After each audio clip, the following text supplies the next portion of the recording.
മലയാളികൾ ഒരിക്കലും മറക്കില്ല കലാഭവൻ മണി എന്ന കലാകാരനെ. അദ്ദേഹത്തിന്റെ ഓർമ്മകൾക്ക് ഇന്ന് 10 വർഷം തികഞ്ഞിരിക്കുന്നു. 10 വർഷങ്ങൾക്കിപ്പുറവും മലയാളി ജീവിതത്തിന്റെ ഭാഗമായി തന്നെ അദ്ദേഹം തുടരുന്നു.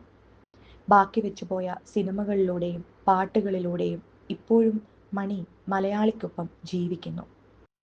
മണി ഓർമ്മയായി 10 വർഷമാകുമ്പോൾ ആ കുടുംബത്തിൽ നിന്നൊരു സന്തോഷ വാർത്തയും ഇപ്പോൾ പുറത്തു വരുന്നുണ്ട്.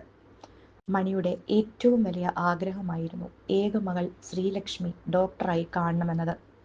അച്ഛനൊപ്പമില്ലെങ്കിലും അദ്ദേഹത്തിന്റെ ആഗ്രഹം നിറവേറ്റിയിരിക്കുകയാണ് ഇപ്പോൾ അദ്ദേഹത്തിന്റെ മകൾ ശ്രീലക്ഷ്മി.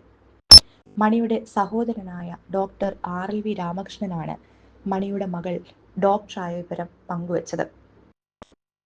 ചേട്ടന്റെ ആഗ്രഹം പോലെ തന്നെ മകൾ ഡോക്ടറായി. മകളെ പാവപ്പെട്ടവരുടെ ഡോക്ടറാക്കണം എന്നായിരുന്നു എൻ്റെ ചേട്ടന്റെ ആഗ്രഹം. മകൾ MBBS കഴിഞ്ഞ് ഇപ്പോൾ പ്രാക്ടീസ് ചെയ്യുന്നു. എന്നെ സംബന്ധിച്ചിടത്തോളം എനിക്കും വളർന്നു വരാനുള്ള വലിയ സാഹചര്യം ചേട്ടൻ ഒരുക്കി തന്നു. ഡോക്ടറേറ്റ് കിട്ടി, കലാമണ്ഡലത്തിൽ അസിസ്റ്റന്റ് പ്രൊഫസറായി ജോലിയും കിട്ടി.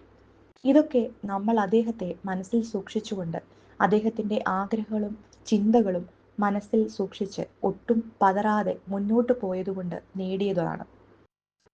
മനസ്സ് പതറിയിരുന്നു, പക്ഷേ അതിനെയൊക്കെ നിയന്ത്രിച്ച് ചേട്ടന്റെ ആഗ്രഹം പോലെ മുന്നോട്ട് പോയി. അദ്ദേഹത്തിന്റെ ആഗ്രഹത്തിനൊപ്പം യാത്ര ചെയ്യുകയാണ് ഇപ്പോൾ ഞങ്ങൾ. RLV പൂർത്തിയാക്കി. Ernakulam Sreenarayana college of medical സയൻസിലെ വിദ്യാർത്ഥിയായിരുന്നു ശ്രീലക്ഷ്മി.